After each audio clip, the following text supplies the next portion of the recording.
Hello, welcome to the first Fresh from the Movie Theater vlog of 2019. I'm Jake. And I'm Marlin. And I haven't done one of these in a while, and this is the first time I've ever had a guest for a Fresh from the Theater vlog. This movie is, I think it was worth bringing someone along to see. The movie we saw today was Glass by M. Night Shyamalan. For those who know, Glass is the third entry in M. Night Shyamalan's superhero movie series. The first being Unbreakable and the second being Split. And before we get into Glass, just quickly say what I thought about those films. I love Unbreakable. It's my favorite M. Night Shyamalan film, still is. And Split, well, a few goofy moments, was very good and shows that he had kind of come back into the fold in recent years. What did you think of those two movies? Oh, I certainly liked Unbreakable. It was a lot of fun. And then Split, he went in an additional direction. He got more into the psychological end of things. Both of them, one followed the other, and it was very, very interesting. And not to mention the acting. Especially Split, James McAvoy as the guy with multiple personality disorder. He was great in that film, and I'd say he's just as great here. Actually, I think he's even better because he must have proven himself to Shyamalan in the first movie that he could do that. Bring forth all the different characterizations that in the multiple personalities, because they used him a lot more in this.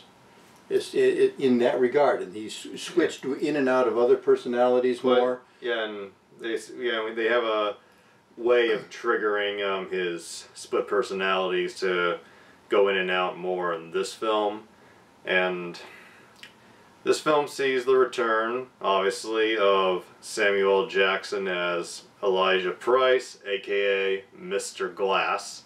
His character from Unbreakable, who was a little odd and then turned out in the end to be the straight-up villain of the story. And also, and we already saw him briefly at the end of Split, Bruce Willis as David Dunne, the Unbreakable Man. The good guy. Yeah, and it was cool to see Bruce Willis as this character again. And they showed him appropriately aging, but still capable. And so, yeah. And it followed the development through the Unbreakable character is still unbreakable, but as we enter into this particular movie, he is a wanted person. They don't know who he is, but the police want him because acting as a vigilante does break laws. Yeah. Regardless of the good outcomes, it does break laws. And his character, well, he does feel like the same character. There's a little slight differences. For example, in the Unbreakable, it was him coming to grips with his powers, with being a hero. In this one, you can tell he's really become comfortable with it, and he's got a whole system down. And we see, and I really like this. Not only do Bruce Willis and Samuel L. Jackson come back after all these years, but we also have some supporting characters from Unbreakable who have not been seen since that film. They're not just like cameos. Mm-hmm. They're pretty big supporting characters. Some of them include David's son, who is played by the same actor as he was in Unbreakable, and this guy, his name is Spencer Treat Clark. He was great in this. Right, it was a major role he played, and he picked it up. He ran with that ball, and he did very well. And you can tell from a young boy that he was, and now he's a fully adult man. They aged Bruce Willis accordingly. Put a little hair on his face, a little that sort of thing. So they did it very well. But he played a good, strong character. Yes. Yeah, he did. He was smart, and he was pretty much his dad's sidekick. Yeah, he was. He was his almost like his producer. He was great. Yeah, it was cool to see them working together and then see him working to help his dad. Mm-hmm. And also from Unbreakable is Elijah Price's mother, Mrs. Price, played by Charlene Woodard. And it was cool to see her again. Yeah, it was. And I wondered what they were going to do with her in this, and it was very interesting. And it helped having her there with the ending that they brought forth, which we'll talk about in another minute. Yeah, and she did a lot more here than her last appearance. Right. And obviously, after the truth about what her son did in the first film came out, she's kind of changed in how she sees him, but she still loves him. And near the end, yeah, we see she plays a bigger part than you'd expect. Yes. Yes, indeed. And then the supporting character from Split who returns is Casey, the only surviving girl that was kidnapped by James McAvoy. She's played once again by Anya Taylor-Joy, and it was cool to see her come back. Once again, cool to have all these characters back, but of all the supporting characters who are returning from the previous films, I feel like hers was a little bit of the weakest. I didn't feel that way. I thought that I was surprised that they had to play a character who was strong enough to want to be drawn back to communicate with the different people in the horde of split personalities. I thought that was interesting. And I did too. But in the end, her role just became the kind of cliched, he's not really evil, there's good in him, that you see that just gets a little by the numbers. It felt a little bit like that when they went for the latter scenes. They did a good job in showing that she could know who she was talking to, even though it was the same physical being, and she was selective in those who she wanted to talk to. And you know, I liked the first few scenes with her, but it's like the second half of her scenes that just kind of became bland for me. Like Joseph, he had some strong moments. We saw him investigating, and Elijah's mother, well, admittedly she doesn't have a ton to do. Her performance was had a bit more raw emotion in it, which resonated with me better. The plot, before we forget that, to explain that, the plot is it's many years after Unbreakable, a few years after Split, and James McAvoy's... It's hard to know what to call him, because he's one person, but he's technically playing so many characters. And so what is it? He's the original personality that he was Kevin. Yeah. So we can call him the Kevin character with all the horde of other personalities that exist inside of him. Okay, the Kevin character, he has kidnapped a new bunch of high school girls, and David Dunne is busting street criminals, and he accidentally bumps into Kevin and David's power. He can see what people have done, horrible things they've done, if he touches them. So that lets him know that this is the guy he has to go after. And he goes and rescues the girls.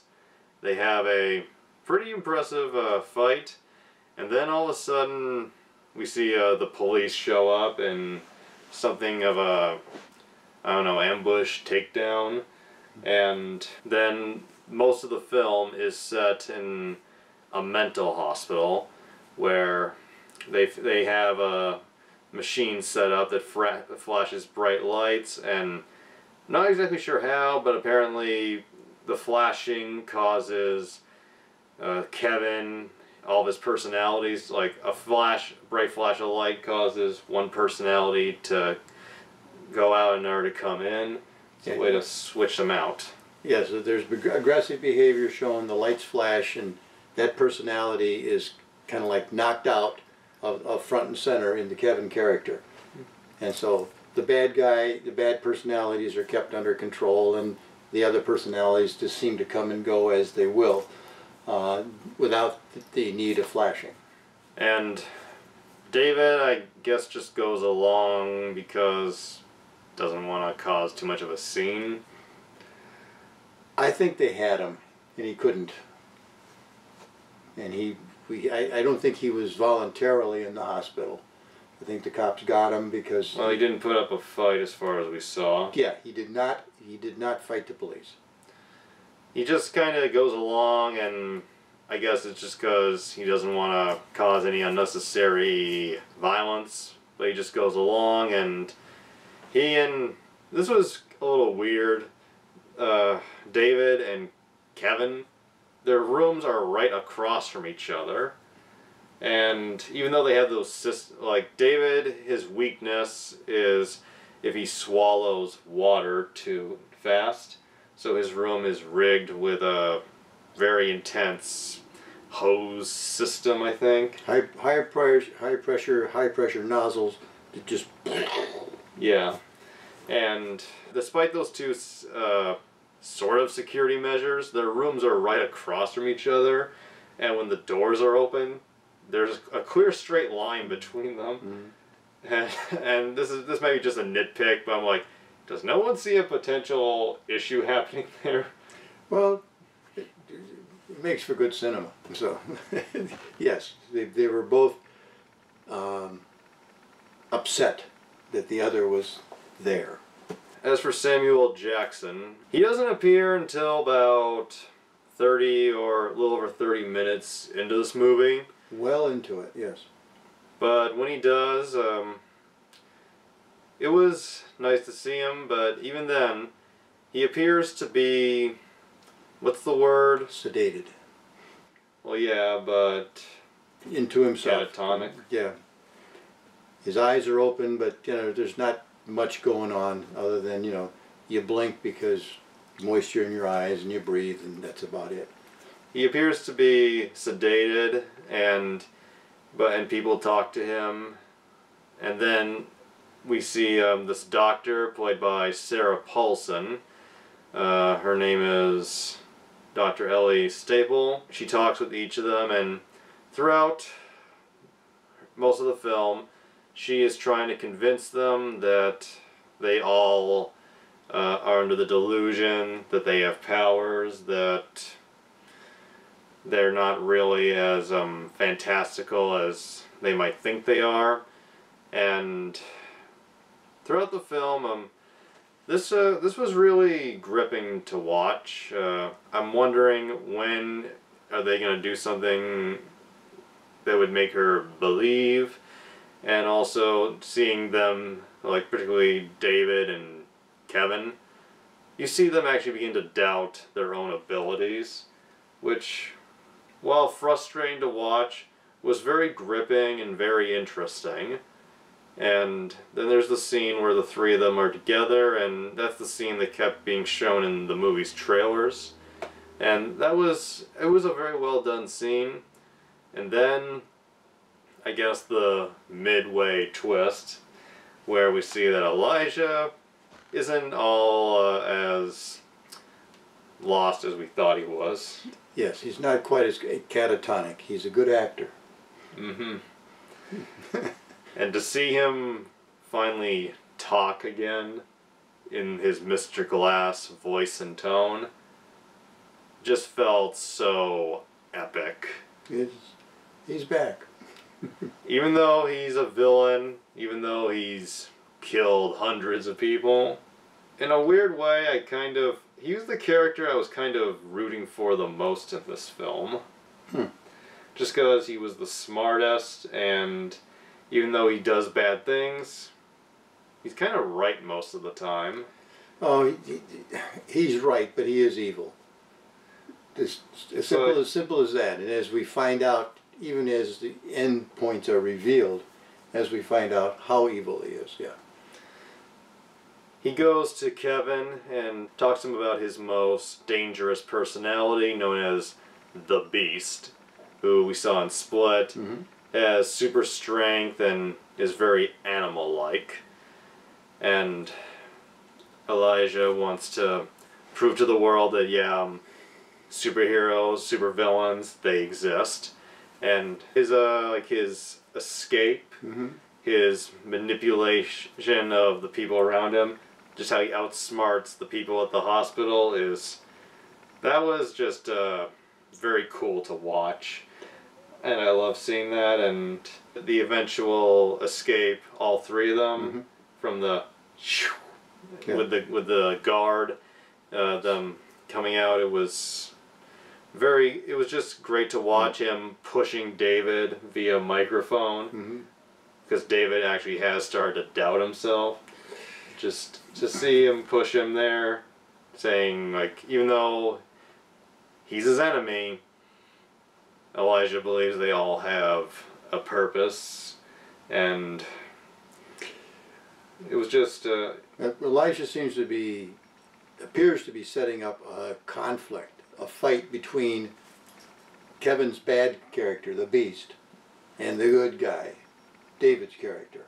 That's the majority of the film, them trapped in this mental hospital, starting to doubt themselves, and Elijah getting Kevin to get them out. And most of this film, from scene 1 to them starting to escape, I thought this was just a fucking brilliant film. It was a worthy sequel to the first two, and from this point on, we're going to be talking about spoilers, like stuff that would really spoil the film, I guess. So if you don't want, I guess, the ending of this movie ruined, stop here and go see the film, and if you're interested, come back and hear our thoughts. You've been warned. Forewarned. Alright. Let's talk about the finale to Glass. I do think this was a very well made, very well paced film. I think for a while I thought it was one of M. Night Shyamalan's best in terms of how the story flowed. But once Elijah, Kevin, and David are all outside of the mental hospital, I feel like the film, for a while, kind of went to shit. Well, I wouldn't say that. It did change its direction and focus, that's for sure. Took a bit of a turn and threw in a whole bunch of other circumstances, additional background information. Whoa, okay. First off, their big fight doesn't take place in a huge public area. It happens outside of the mental hospital in their parking lot. And while some of the fighting is impressive, I kept watching it and I just found this whole sequence to be very frustrating. Because I felt like, for a while I did think the finale we were going to get would be like, and I did have a feeling it might not, but I was kind of let down by their big battle of sorts.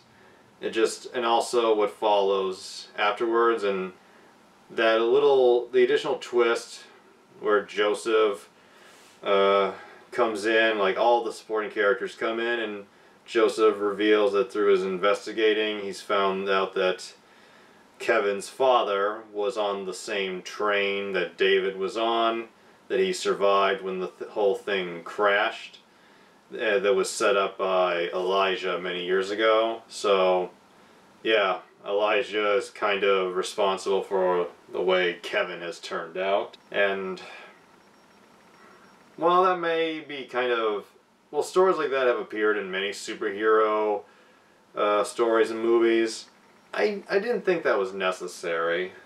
I didn't care for that. they seem to be going through the research to go back and find out what was there about the parents that made the kids be this way. And it's almost as though Mr. Glass wanted to take credit for creating these destructive multiple personalities in Kevin, and he thought that was a good thing. But that was it. But the big thing that was hard to swallow was something else. I'll get to that in a second. Okay. I'll get to that in a second. It just, this whole fight scene in the end was kind of, it just felt lame. Like, they're just bumbling around. There's nothing really fantastical about their fight. It didn't feel epic. And then, as they're all kind of down for the count, Casey comes in and is able to, of course, be the one to get his good personality to come back. And then the police take the opportunity to shoot him. And then also Elijah has been punched by Kevin, and his easy to break bones are just shattered and he's bleeding internally. And David, then this is where this film just kind of goes, like it was over, for the first part it was just a letdown. Then things start to go a little nuts. The same cop who shot Kevin comes up and shoves David's head under the water in this huge hole in the ground filled with water, and just keeps dunking his head in. And I thought, really, he's going out like this? And then Sarah Paulson's doctor comes up to him, and yeah, this is the twist that just feels like a big slap across the face. Turns out she didn't need any convincing. She does know that they have their powers, and then we see her and the same cop who's dunking his head. They all have this little, like, it looks like a black shamrock tattoo on their hands. Black clover, anyway, yeah. And turns out she and many others are part of this secret society that she says has been around for 10,000 years. And they're devoted to killing both heroes and villains. Doesn't matter if you're on good or bad. She says, if you have the superpowers, you're gone. Yeah, like she says, there can't be anyone bigger than normal humans. There can't be gods, as she put it. Which, do you have anything to say about this? I'll say this. When we talked earlier in this discussion about her character, we just mentioned it. She was a big part of the what was going on at the mental institution. Now, at that time, it was like, how can she be so convinced of this? So on and so forth. Is she naive? And, you know, it was just kind of out there. But it kind of set this up. She knew what she was doing, but she wasn't here to help these guys to understand. She was there to eliminate them one way or another. So the idea that there's a society out there who wants just to have this balance between good and evil super people, I didn't know what to think of it. Is it just somebody that doesn't want to have something more powerful than them? Are they moneyed interest? Or, you know, who knows? I thought the whole thing, that whole twist was just fucking stupid. You didn't like it at all. To me, it kind of...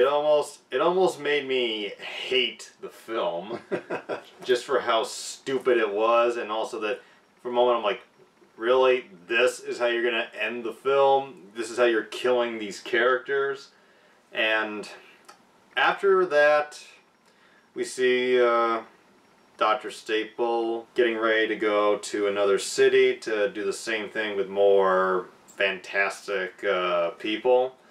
And before leaving, she stops by a comic book store, and she overhears these two kids talking about like a character. I don't know exactly what they're talking about, but they talk about there always being a plan, like an extra plan that no one sees coming. A super smart character. And that just suddenly makes it click for her, because the hospital that she worked at had security cameras all over the place, and before she got ready to leave on her next mission, she deleted all the footage that showed proof of these guys and their powers. She goes back, and it turns out that Elijah, who we saw working the computers earlier, didn't know exactly what he was doing. Turns out he set the cameras up to stream what was happening over the internet to specific places elsewhere in the internet. Yes. Yeah, like they say to a private website, but still to get it out there. So it's interesting because the last 20-30 minutes of this movie really felt just completely terrible to me, but in a weird way it kind of redeemed itself a bit in the last 5 minutes. It was cool to see Sarah Paulson, her character just lose in the end, and to have the Joseph, Casey, and Mrs. Price get the video footage and kind of succeed in what Elijah was trying to do to prove to the world that they exist. And I just... As many problems as I have with the final act of the film, those last few minutes made me feel good, and where they see everybody seeing the proof and the news playing the footage, so now everyone knows. I still think the ending is a clusterfuck of unnecessary ideas and plot points, but in the end, it was a good watch. The movie, it felt like a good watch, and the last few minutes made the film. The film did not disappoint. It was about 7 out of 10 satisfying, and I'd say that this is another continuation of M. Night's comeback streak. I didn't feel as assaulted by the additional dimension of a secret society who wants to keep the superheroes at bay, wants to erase them, however they pop up, wherever they pop up. But it was hard to accept that dimension because you're over an hour and a half into the storyline, and now this is something new. So that was something to put your arms around pretty late in the movie. Now, in addition to that, though, I felt the same way you did. That the three of them got this out, so the truth was out there, because I guess everybody is supposed to know that if you put it on the internet, it's going to be seen. Absolutely, it's going to be seen, and if that were true, I'd be a megastar.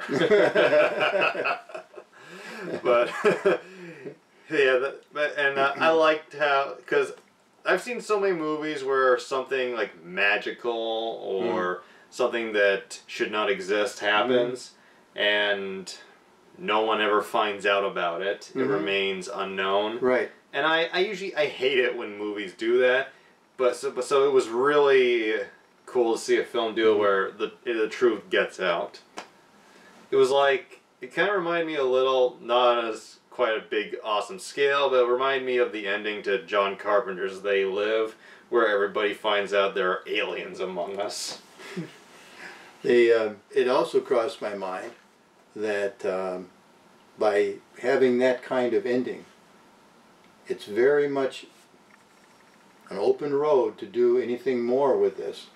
The three main characters, they are dead. But the other three, the mother and the two, the son and Casey. Casey, are they going to do anything with it? Are they going to be Are they going to be a conduit for other superheroes to come forward, or who knows? Or maybe it's all over right now, all over.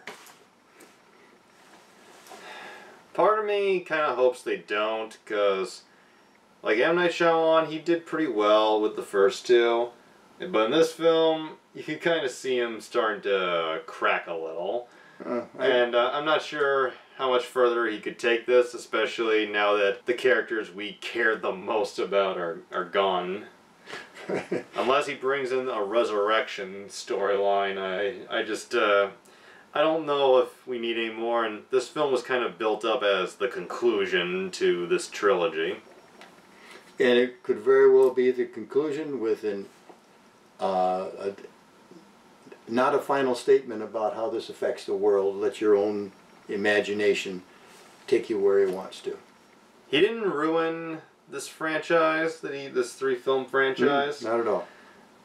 He came close, but in the end, I'd say this was it's a very good trilogy. The third one is definitely the weakest, but only in that final act. And even then, as I said, it fixed itself. It's like good, stupid, and then a good fixes up some of the problems ending. Mm-hmm. Before I mumble on too much, like a even more retarded person, I think the ending could have gone a little differently. Of course. I mean, even though it would have been maybe to some predictable, mm-hmm. I honestly would have liked a big public battle between the two, the one that you thought they were going to do. Mm-hmm. I mean, I know that revealing that Elijah set up the cameras mm-hmm. that was an interesting twist, but honestly, the ending that we kind of thought we were going to get, I really would have liked that, and I could have done without the Secret Society stuff, and having Sarah Paulson's character maybe ignoring what the ending they went with, have her still be the deluded, not believing doctor, mm-hmm. have her see and believe. That was something I was really anticipating that I wish I had gotten to see. Mm-hmm. And then maybe see her get her head crushed in for being such a frustrating character. Okay. I can't add more than that. So, a few last final things. It was pretty cool how they kept showing scenes from Unbreakable Yes. and Split. And a very impressive scene, and I wonder, I'm pretty sure this was a deleted scene, because it doesn't look like there was much effect put into it, but maybe they did some special effects, maybe brought in doubles and a voice actor, but the scene where David goes to see Joseph when he was a little kid, mm-hmm. As he's in bed. I think that must have been a deleted scene from the original. I'm beginning to think it was. For a moment I thought they might have touched Bruce Willis up, but it felt so much like the original. Like, no, that had to be and that was cool, and because it worked here. It was like seeing something we didn't see before, mm-hmm. but not having to like shoot a new scene with a much older actor. And I can say this, that if I hadn't seen the first two films, this would have been a tough thing for me to follow. You almost have to see it to be able to appreciate or enjoy the development in this one. Yeah. It was also cool to see, and there might be a few more, but Boston Christopher, I think is his name. He played the comic book Clark in Unbreakable, who says to Samuel L. Jackson in the store, "You better not be jacking off to the Japanese comics back there." That very small character from that film is here in Glass, and he's still running his comic book store. Still pretty fat, got a beard, but he's still there, and he has a similar line. He says to Joseph, you better not be one of those Hello Kitty pervs." Yes. You said in the car, right back, give M. Night this. He knows how to keep things consistent. True. I mean, it's a reach back in time, but he was also part of what he did was to give some background information to the Casey character when she was in the comic store. And also M. Night's cameo in the security store that David and his son run. The kind of nervous look he has when he sees them. And he says, I think I saw you many years ago. That's the same character that he played in Unbreakable. He was a drug dealer in that film. That was a fun cameo. Yeah. And when we watched Split and it had that kind of ambiguous ending, where one of the things they were ambiguous on was what was going to happen to Casey and her uncle who was molesting her. I was pleased that they sewed that up and they did it the way I wanted it to be done. Yeah, her uncle's in jail and she's now living with a good foster family. They explained it well through dialogue where it didn't feel like they didn't show enough, but yeah, they wrapped that up pretty well, and that was good to hear, good to know that she's doing better. Yes. And she, you know, like I said, seeing her in Split, you wonder how this was going to turn out, and she was strong enough to want to come back and talk to the personalities within the Kevin character. That was a good scene where she talks to them as he goes in and out. So in the end, I really did like it, despite my issues with the ending. Did you like it? I liked it a lot, and the change in dimension at the end of the way it was going and what the additional huge society background didn't disturb me as much as it disturbed you. I wouldn't say disturbed, just annoyed. Okay. Would you recommend it? I would recommend it. Yes, I would definitely do it. But I would recommend seeing all three. Took the words out of my mouth. Yeah, this is a film, like I saw in an interview where Samuel L. Jackson said you didn't need to see the last two to see this one. Yeah. I think old age is getting to him. You need to see the first two movies to understand Glass, but I think, well, it's a little bumpy, it would be worth it, and he doesn't believe in number systems, but I do, so I'll wrap out with, on the 10-star scale, I give it a 7.3, and on the 5-star scale, I give it a 3.5.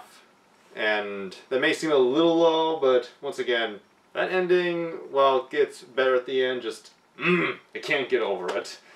They just went a little too stupid in certain parts.